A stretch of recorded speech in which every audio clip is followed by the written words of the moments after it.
Hey everybody, this is Mr. Miracle, and today I'm coming at you with a video about first appearances, specifically cameo appearances versus first full appearances.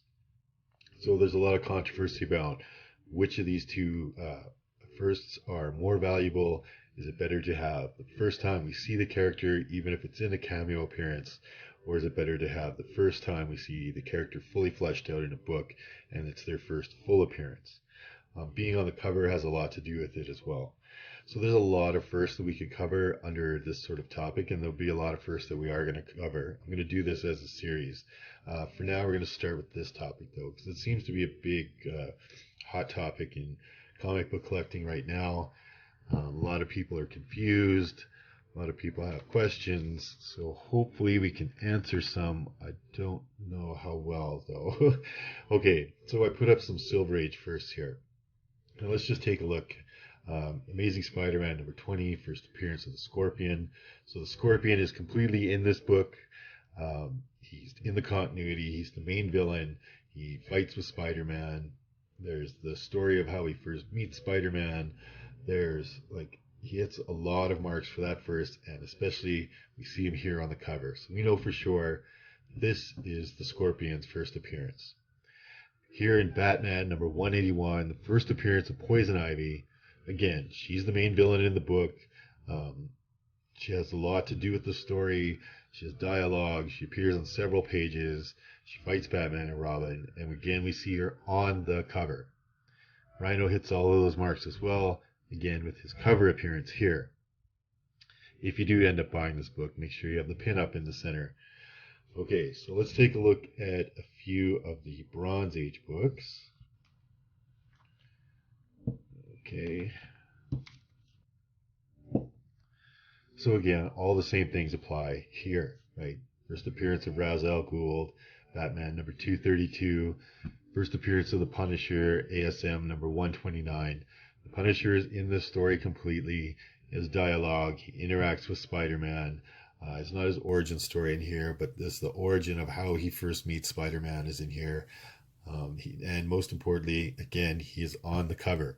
We know for sure that this is the Punisher's first full appearance. Mr. Miracle, again, he hits all those marks. He's in the book. The story's about him.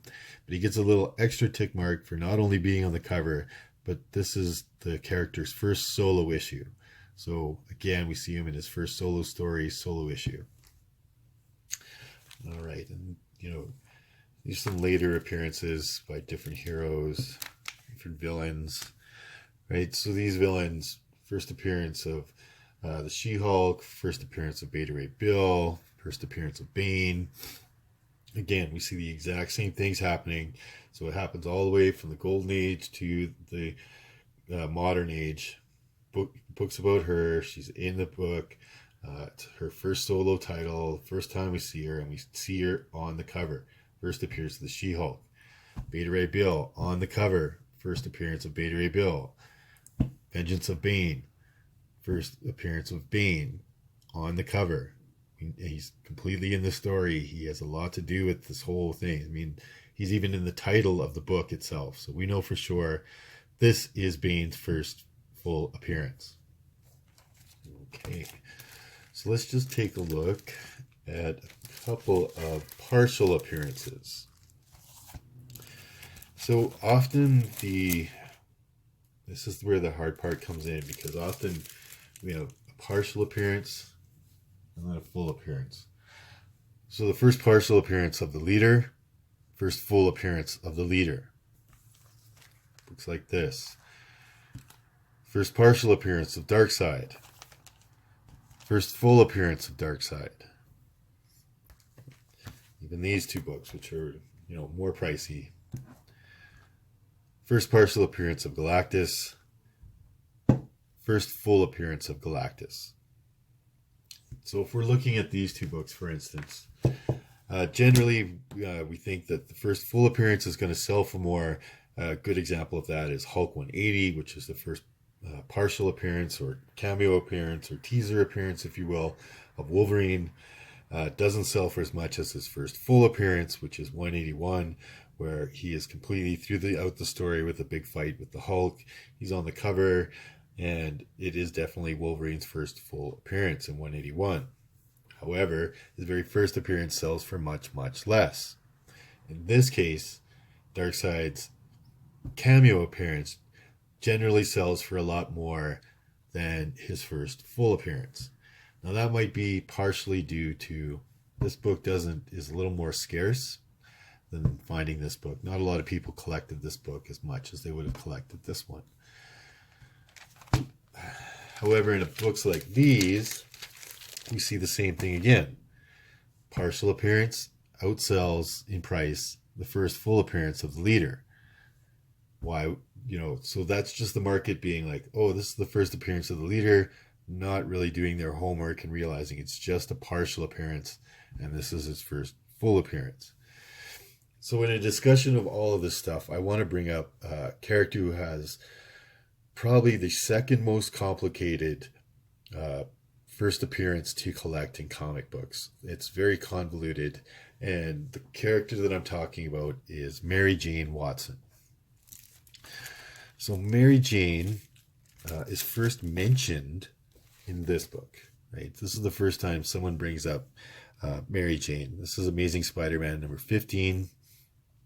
At the back of this book, Aunt May is talking to Peter, and she says, oh, I'd like you to go out on a date with our neighbor, Mrs. Wilson's lovely niece, Mary Jane. So she mentions her by name. Okay, so not an appearance. I wouldn't count this as a first full appearance. However, it is a first in that it's the first time Mary Jane is mentioned. The next book is considered her first cameo appearance, which would be Amazing Spider-Man 25. I don't have a copy of that book.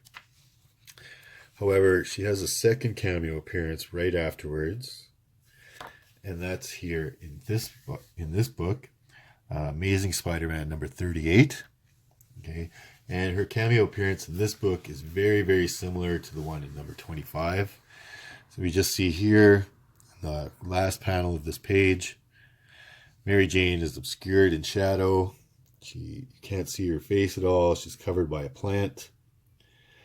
But this is still considered a cameo appearance.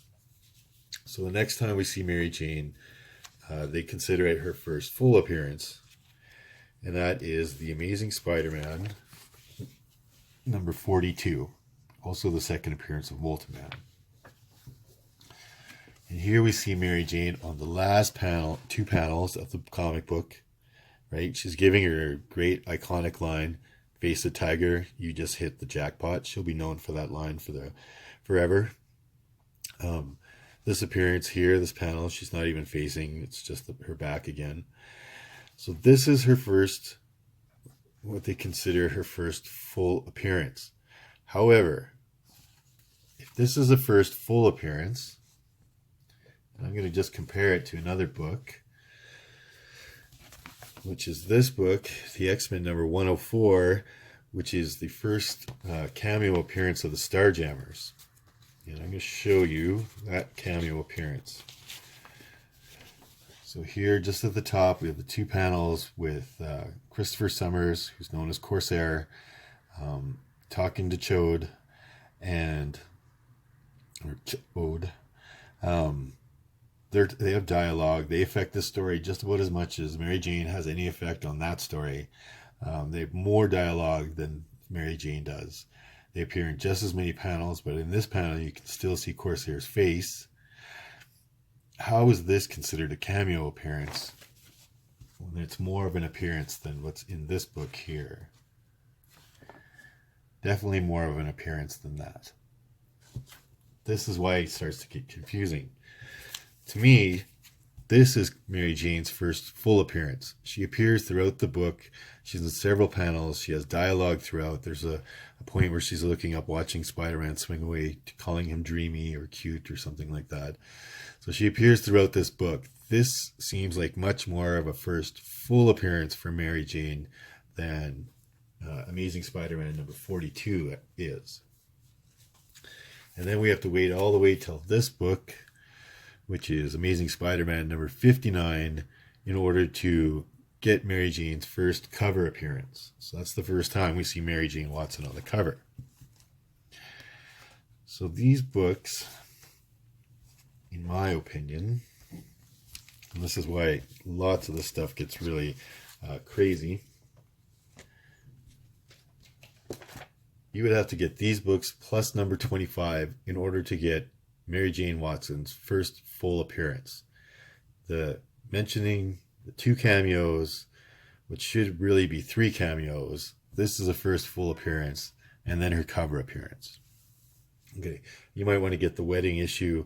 I don't have it myself, but that's sort of an iconic moment for Peter and Mary Jane. So like I said, oftentimes we're getting a cameo appearance selling for more than the first full appearance, as in the cases of these couple books. But there's oftentimes like the Incredible Hulk number 180 versus the Incredible Hulk number 181, or X-Men annual number 14, which is the first cameo appearance of Gambit, which is a very, very long cameo in my appearance in that book, versus X-Men 266, which is considered his first full appearance. Yeah, those books, it goes the opposite way. So really it's about the market and what the market really picks up as the book. So somebody on, chats or in Google posts or out on the web or whatever said, oh, this is the first appearance of Darkseid. They don't ever say it's first cameo. People rush out, they buy this book. Now they find out that this is actually Darkseid's first full appearance, but they already spent their money on this book, so they're not going to begrudgingly let go of this as the first appearance and devalue this book that they already bought in order for favor of this book. I believe first full appearances should be more valuable because, if it's the first time we see a character, but they're obscured in shadow, or they're in one little panel in the bottom, or maybe he's just talking to a character for one panel, it doesn't really flesh the character out. Yeah, there's an image of them, but when you get the character in the book and they're doing things and they have continuity, and you start to understand their motivations and the evil or good that they are, and the character actually becomes a character in their first full appearance, in my opinion. Okay, so this has been Mr. Miracle. Talk a little bit about cameos versus first full appearance, right? Galactus cameo, first full of Galactus doesn't sell for as much. This might have a lot to do with the fact that this is for sure Silver Surfer's first full appearance. But again, it's about the market. It's what the market decides. Nobody's going to want to decide the other way suddenly and devalue their books. We really need a company like Overstreet to come up with a guideline that shows, okay, this is what a first full appearance is. This is what a cameo appearance is. This is what an origin story is. This is what a first issue is, right? So if a company like Overstreet came up, they have enough clout that people would start working, accept what they're saying, and they could work with companies like CGC and say, look, this is our criteria. Do you guys agree with that? And CGC can start putting it on their labels. And those plastic holders, they only last so long, and you're supposed to get them re-slabbed. They can update your label as those books get reslabbed. I don't know. It's a tough one now. There's millions and millions of dollars out there in different appearances, and comic books are selling like hotcakes, and people just nobody's willing to give up a dime just to make things seem more easy for the comic book market. Anyway, so this is the first in our videos. This has been Mr. Miracle. I hope you enjoyed it. If you have any more first cameo appearances versus first full appearances that seem odd to you, please leave it in the comments. I'd really like your help in learning more about this myself. Like I said, it's a really hot topic. Please remember to go like this video, subscribe to my channel, please. And yeah, I'll be back, and we'll talk again about more first appearances.